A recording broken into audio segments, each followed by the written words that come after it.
सभी साथियों को मेरा नमस्कार। दोस्तों, गेस्ट टीचर्स के ऊपर और गेस्ट टीचर्स के पीठ पीछे कितना गंदा खेल खेला जा रहा है, इसे जानना समझना आज हर एक गेस्ट टीचर्स के लिए बहुत ज़रूरी हो चुका है। मैं इस टॉपिक पर, इस मुद्दे पर कुछ नहीं बोलता, लेकिन अभी तक मामला गले गले था। अब ये सर के ऊपर जा चुका है तो भैया बर्दाश्त बिल्कुल नहीं होगा। गलत गलत रहेगा और उसके विरोध में हर एक को खड़ा होना बहुत ज़रूरी होगा।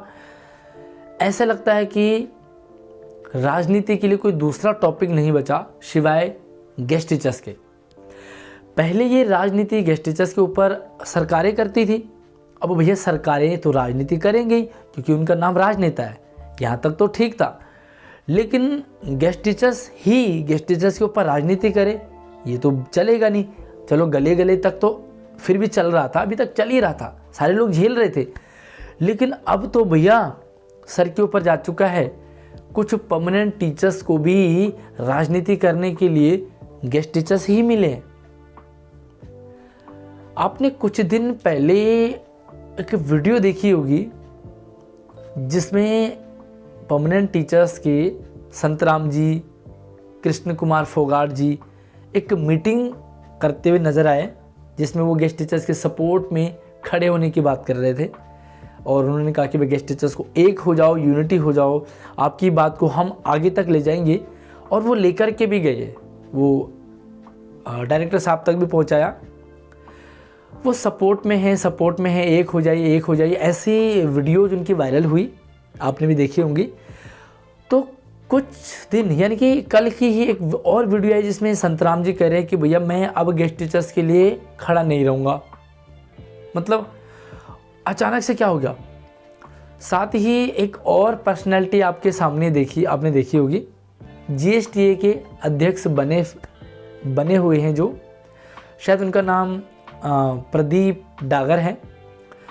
उनका भी एक स्टेटमेंट आपने ज़रूर सुना होगा। एक स्टेटमेंट आया था उनका ट्विटर पे कि दिल्ली के सरकारी स्कूलों में गेस्ट टीचर्स जो पढ़ा रहे हैं ना, उन्हें पढ़ाना बिल्कुल नहीं आता। जो गेस्ट टीचर डीएसएसबी क्वालिफाई नहीं कर पा रहे, वो क्या पढ़ाएंगे बच्चों को। वो उनके कारण बच्चों का रिजल्ट ख़राब हो रहा है। तो उनका कहना था कि भैया इन गेस्ट टीचर्स को हटाओ और परमानेंट टीचर्स की भर्ती करो। ये स्टेटमेंट आई थिंक उनका नाम प्रदीप डागर ही है, उनका था। अब आप ये मान के चलिए कि इनको भी और कोई मुद्दे नहीं मिल रहे। अब भैया रियलिटी क्या है वो जानकर के आप हैरान हो जाओगे। उससे पहले मैं गेस्ट टीचर्स के जो तथाकथित लीडर बन रहे हैं, एसोसिएशन बन रहे हैं, भाई आज जिस गली में जाओ ना, उस गली में एक और यूनियन गेस्ट टीचर्स का एक और लीडर खड़ा मिलेगा। मतलब एक लीडर पूरब की तरफ जा रहा है, दूसरा लीडर पश्चिम की तरफ, तीसरा उत्तर की तरफ, चौथा दक्षिण की तरफ। 10 दिशाएं हैं और 10 दिशाओं में 10 यूनियन। भाई ना जाने कितने पेज बने हैं, कितने ग्रुप बन गए हैं। समझ ये नहीं आता कि कौन सा मैसेज किस ग्रुप से आया है, कौन सा मैसेज किस यूनियन से आया है, कौन सा मैसेज किस पेज ने भेजा है, कौन लीडर सही कह रहा है, कौन लीडर गलत है, वो तो अलग मैटर करेगा। यही समझ नहीं आता कि कौन सा मैसेज कहाँ से आया है। भैया सबसे पहली बात है ना, अगर ये सारे के सारे लीडर, ये सारे के सारे एसोसिएशन अगर सच में गेस्ट टीचर्स के पक्ष में होते, हित में काम करते ना, तो पहली बात तो ये कि दिशाएं 10 नहीं होती। इनके ये अलग अलग मुंह करके जो जा रहे हैं ना, वो हट जाता, क्योंकि पॉलिसी एक ही डायरेक्शन में। अब जब एक डायरेक्शन में तो अलग अलग डायरेक्शन में क्यों जा रहे हैं भाई। अरे ये तो जाएं, ये सारे गेस्ट टीचर्स को भ्रमित कर रखा है और गेस्ट टीचर्स भी समझ से परे, उनके भी कंफ्यूज हो रहे हैं कि ये मैसेज कहाँ से आ गया। अब हमारे जो संतराम जी थे वो अचानक से विरोध में क्यों आ गए, या उन्होंने बिल्कुल हाथ खड़े क्यों कर दिए कि मैं काम नहीं करूँगा। क्योंकि उन्होंने एक वीडियो आप देखो एक बार, उसमें उन्होंने कहा कि जो लीडर हैं वो सही दिशा में नहीं जा रहे और उनका मकसद ही कुछ और है। तो भाई मकसद क्या है ये भी बहुत समझना ज़रूरी है। आने वाले टाइम में चुनाव होने वाले, टीचर्स के चुनाव होते हैं जिसमें एक अध्यक्ष बनते हैं। अभी फ़िलहाल तितर बितर सा हो रखा है, तो चुनाव के लिए भी इनको गेस्ट टीचर्स की ज़रूरत है। चलिए कोई बात नहीं, इधर जो कृष्ण कुमार फोगाट जी हैं या संतराम जी हैं वो भी इस जंग में लड़ रहे हैं, इधर जो प्रदीप डागर जी वो भी लड़ रहे हैं।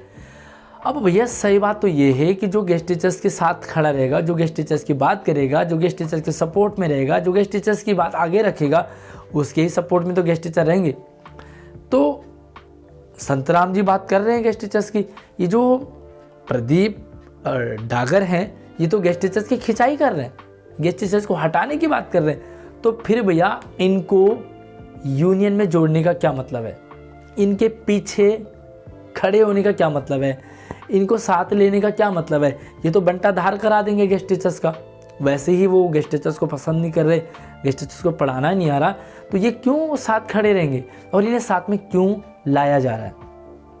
भैया सबसे पहले तो मैं जितने भी लीडर बन रहे हैं ना भैया, इनसे मैं कहना चाहूँगा कि एक तो आपसे दुखी हो चुके हैं गेस्ट टीचर।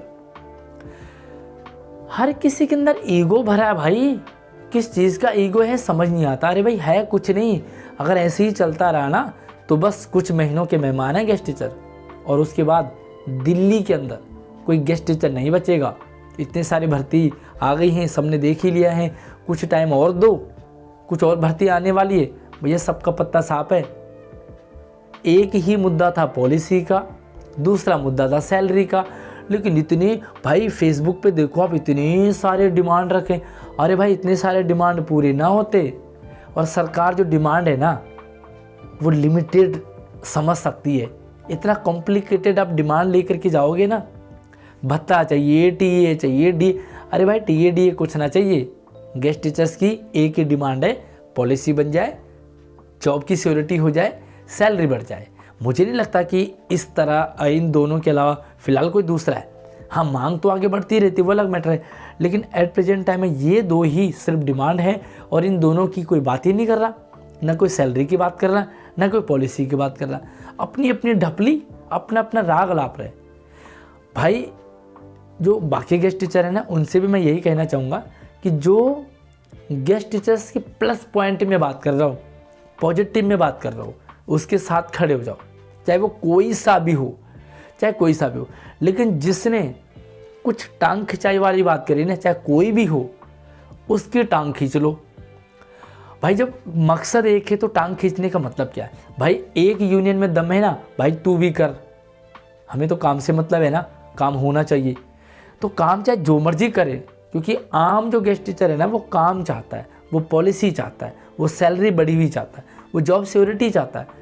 पॉपुलरिटी सारा जो मर्जी ले उसे लेने दो, लेकिन तुम्हारी पॉपुलरिटी के चक्कर में गेस्ट टीचर्स की बैंड बजे, ये तो बर्दाश्त नहीं होगा भाई। बहुत हो गया, इतना शायद गले गले तक सहन हो रहा था। अब परमानेंट टीचर्स को भी इन्वॉल्व करके उसमें राजनीति में घुसा दिया जा रहा है, वो गलत है। भैया हमारे संतराम जी खड़े थे और वो बातें कर रहे थे, सभी ने आपने सुना और देखा। जब परमानेंट टीचर सपोर्ट में, जो सपोर्ट में है उसके पीछे जाना चाहिए था, लेकिन जो विरोध में है उसको साथ में लेके आ रहे हैं। भाई पहले बातों से सपोर्ट में करने में टाइम लगेगा, और ना जाने कहाँ क्या बोल बैठे, पता लगे उसे मीटिंग में ले जाएं और वो कह दें कि भैया सारे गेस्ट टीचर हटा दो, गेस्ट टीचर हैं ही बेकार। क्योंकि माइंडसेट तो बना ही हुआ है ना कि गेस्ट टीचर्स को पढ़ाना नहीं आता। तो जिसके अंदर पहले से ही नेगेटिविटी भरी है वो कहाँ पॉजिटिव बातें कर पाएगा, ये समझ से परे हैं।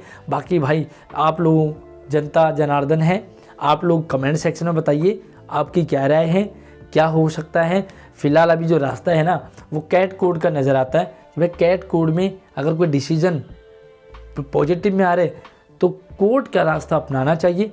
फिलहाल क्या चल रहा है सारा का सारा आप सभी को पता है। बस जो ये राजनीतिकरण हो रहा है ना, जो संतराम जी हैं उन्हें नाराज़ करना सही नहीं है, क्योंकि वो प्लस में जा रहे थे तो उनके साथ खड़े होते, जो प्लस में जा रहा है उसके साथ खड़े हो जाओ।